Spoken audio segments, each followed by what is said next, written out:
कुछ वर्षों कुछ सालों से उनके दुश्मन थे। यहाँ तक दोस्तों लोग अपनी जुबानी से खुद कह चुके कि हमारा बहुत पुराना दुश्मनी थी, बहुत बड़ा दुश्मन था, हमारे कभी पड़ती नहीं थी।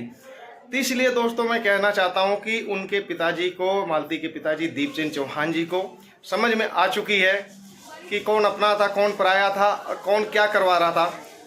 और दोस्तों आप लोग ये भी सोच रहे होंगे कि जब उनके समझ में आज आई। तो हेलो दोस्तों, मैं अनिल दुबे, अनिल किरण ब्लॉग्स में स्वागत करता हूँ। उम्मीद नहीं, आसाना पूर्ण विश्वास करता हूँ कि आप लोग स्वस्थ और मस्त होंगे। प्यारा सा कमेंट करके जरूर बताइएगा आप लोग कैसे हैं। दोस्तों जैसे कि 3 दिन से वीडियो मेरी नहीं आ रही थी, इसका भी रीज़न था, इसका भी कारण था।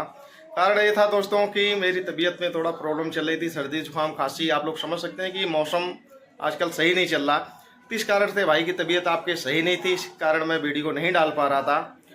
और दोस्तों आप लोग देख सकते हैं मामला कहां से कहां पहुंच चुका है और बहुत ही कुछ अब होने वाला है। दोस्तों समझ में आ चुका है बहुत ही ज़्यादा उनके। आप लोग पूछेंगे किनके, तो मैं बताने वाला हूं दोस्तों, दीपचंद चौहान जी, यानी मालती के पिताजी दीपचंद चौहान जी मिस्टर विष्णु राज के ससुर जी वो हैं। ठीक, उनके दोस्तों कहीं ना कहीं पूरी तरह से समझ में आ चुका है खेल क्या था, कैसे कैसे लोग खेल खेल रहे थे और कैसे कैसे लोग चेहरे लेके सामने आ रहे थे। तो उनके कहीं ना कहीं दोस्तों पूर्ण रूप से समझ में आ चुका है कि आखिर उन्हीं की बेटी थी, उन्हीं का ही दामाद विष्णु राज था। अब बीच में जो लोग एंट्री मारे थे वो कहीं ना कहीं कुछ वर्षों कुछ सालों से उनके दुश्मन थे। यहाँ तक दोस्तों लोग अपनी जुबानी से खुद कह चुके कि हमारा बहुत पुराना दुश्मनी थी, बहुत बड़ा दुश्मन था, हमारे कभी पड़ती नहीं थी। तो इसलिए दोस्तों मैं कहना चाहता हूँ कि उनके पिताजी को, मालती के पिताजी दीपचंद चौहान जी को समझ में आ चुकी है कि कौन अपना था, कौन पराया था और कौन क्या करवा रहा था। और दोस्तों आप लोग ये भी सोच रहे होंगे कि जब उनके समझ में आज आई और आज के पहले क्यों नहीं आई। तो दोस्तों आप लोग को मैं बताना चाहता हूँ उस समय का माहौल, उस समय का दौर ऐसा था कि कोई भी व्यक्ति हो, हम हो या आप हो, कोई भी हो, जब ऐसा मामला, ऐसी चीज़ें कोई सामने आती है तो हर कोई होपलेस हो जाता है कि एक ही चीज़ को लेकर 50 लोग समझाने वाले थे, 50 लोग कान भरने वाले थे, 50 लोग भड़काने वाले थे, ऐसा करो ऐसा करो। और आप लोग समझ ही सकते हैं कि भड़काने वाले कौन थे, कैसे लोग भड़का रहे थे। जब मालती का मैटर क्या हुआ था, क्या नहीं हुआ था, हमें बताने की कोई ज़रूरत नहीं, आप लोग अच्छी तरह से समझ सकते हैं और आप लोगों ने देखा था, सुना भी था। ठीक है, तो आप लोग समझो कि जब वो मामला ऐसा था तो उसमें दहेज प्रथा का केस क्यों किया गया था। बात समझने वाली है कि दहेज प्रथा का केस क्यों किया गया, क्योंकि आप लोगों को पता है कि 302 से भी ज़्यादा हाई क्वालिटी का केस ये होता है दहेज प्रथा का। दहेज प्रथा का दोस्तों ऐसा केस होता है कि आदमी को ख़त्म कर देता, बर्बाद भी कर देता है, कहीं का वो नहीं रहता, उसके पीछे सब कुछ ख़त्म हो जाता है। आप लोगों ने बहुत से ऐसे मैटर देखे होंगे कि दहेज प्रथा का केस क्या होता है और क्या ही करके लेके जाता, कुछ नहीं बचता है।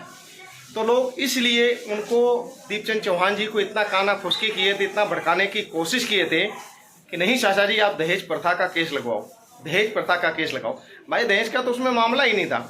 हाँ, आप लोगों ने देखा होगा ये भी चीज़ कि मालती हाँ ये कहती थी कि जो भी कुछ होगा मेरा पति फंसेगा, मेरा पति जो भी होगा इसका मेरा पति ही होगा, जो भी मेरे साथ घटना घटती है इसका आरोपी मेरा पति होगा। हाँ ये कहती थी, लेकिन आप लोग उनके जितने भी चैनल हैं, मिस्टर विष्णुराज खान, मालती चौहान या युवराज, जितने भी चैनल हैं या विष्णुराज शॉर्ट्स, आप लोग किसी भी चैनल पे आप लोगों को ये चीज़ें देखने को नहीं मिली होगी कि मालती के जुबान से कि मालती ये कभी नहीं बोली थी कि मुझे दहेज के लिए प्रताड़ित किया जाता था। हाँ वो ये कहती थी मुझे मारते थे, पीटते थे। तो दोस्तों एक कॉमन सी बात है, हर किसी हस्बैंड वाइफ के साथ ये होता है, हर घर में होता है। किसके घर में नहीं होता भैया मुझे बता के कमेंट में ज़रूर बताना। हर एक किसी के घर में होता है। हाँ फ़र्क यही रहता है, किसी के घर में थोड़ा होता है, किसी घर में ज़्यादा होता है, तो यही है। और बाकी हर एक परिवार में, हर एक किसी के घर में ये चीज़ है, कॉमन सी बात है। तो दोस्तों इसमें मालती ने कहीं कभी किसी वीडियोस में ना कभी कोई रिकॉर्डिंग आई और ना ही अपने पिता से कभी बोली। हाँ पिताजी उनके ज़रूर कहते थे कि दहेज के लिए प्रताड़ित करता था, दहेज के लिए मांग करता था। तो वो लोगों के कहने पे कहते थे, लोग उनके काना फुसकी करके उनको लोग इतना भड़का दिए थे कि लोगों को कहने पे उनको मजबूरन कहना पड़ता था अब दोस्तों आप लोग समझ ही सकते हो कि कोई पिता हो अपनी बेटी के लिए इंसाफ मांग रहा था, उतनी समय उनके भी समझ में नहीं आ रहा, एक दूसरे का सहारा खोज रहे थे, कहाँ से मुझे सहारा मिले और किसका सहारा मिल जाए कि इस केस में मैं साक्ष्य साबित कर पाऊँ और मेरी बेटी को इंसाफ मिले। तो हर एक पिता की दिली च्वाइस और ख्वाहिश दोनों ही होती है। ऐसी कोई घटना हो जाती है, हर एक पिता यही सोचता है कि मेरी बेटी को इंसाफ मिले। लेकिन दोस्तों ऐसा नहीं, ऐसे इंसाफ कभी नहीं मालती चौहान को मिल पाएगा, ना ही तो दीपचंद चौहान जी दिलवा पाएंगे। हाँ, इंसाफ 100% मिलेगा। इंसाफ कब मिलेगा? जब विष्णु बाहर आएगा तभी ही इंसाफ मिलेगा। क्योंकि जो साक्ष्य था उस मैटर के अंदर, जो साक्ष्य था, कुछ साक्ष्य तो मालती के साथ ही चले गए और जो भी साक्ष्य है वो विष्णु राज के साथ है। वो विष्णु राज ही आएगा बाहर, तभी साक्ष्य आएगा सामने और तभी सबको पता चलेगी क्या है क्या नहीं है। तो दोस्तों यही बातें हैं, पासा पलटने वाला है बहुत ही जल्दी। आप लोग धैर्य बना के रखो, सत्य की विजय हुई है, इतिहास गवाह है। तो ऐसे इस मैटर में भी सत्य की ही विजय होगी। जो दोषी होगा उसे सजा मिलेगी और जो निर्दोष होगा वो बाहर आएगा। आप लोग अच्छी तरह समझ सकते हो दोस्तों। जो दोषी असली दोषी था, कानून साबित करे या ना करे, लेकिन आप लोग समझ ही सकते हो कि जो असली दोषी था वो एकदम बिंदास घूम रहा, उसको किसी चीज़ का मतलब नहीं। ऐसा क्यों? जो लोग इंसाफ दिलवा रहे थे अब नहीं जुबान उठाएंगे, क्यों ऐसा वो घूम रहा है? तो उसके ऊपर भी टिप्पणियाँ करनी चाहिए कि जो असली दोषी था वो तो बिंदास घूम रहा, आया आग लगाया, एक परिवार को ख़त्म करके चला गया। बर्बाद किसका हुआ?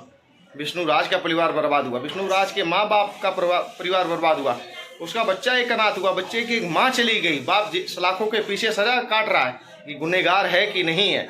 तो दोस्तों ये समझने वाली बात है। अब बाकी आप लोग अपनी प्रक्रिया कमेंट बॉक्स में ज़रूर दीजिएगा, क्या मैं गलत बोल रहा हूँ, क्या सही बोल रहा हूँ। ठीक है दोस्तों, फिर मिलते हैं किसी नेक्स्ट वीडियो में। आप लोग चैनल पे नए हो तो सब्सक्राइब करके साथ ही बेल आइकन को प्रेस कर देना। अब वीडियो अच्छी लगेगी हो तो एक लाइक और एक कमेंट जरूर इस भाई के लिए करना। फिर मिलते हैं किसी नेक्स्ट वीडियो में, तब तक के लिए जय जय श्री राम।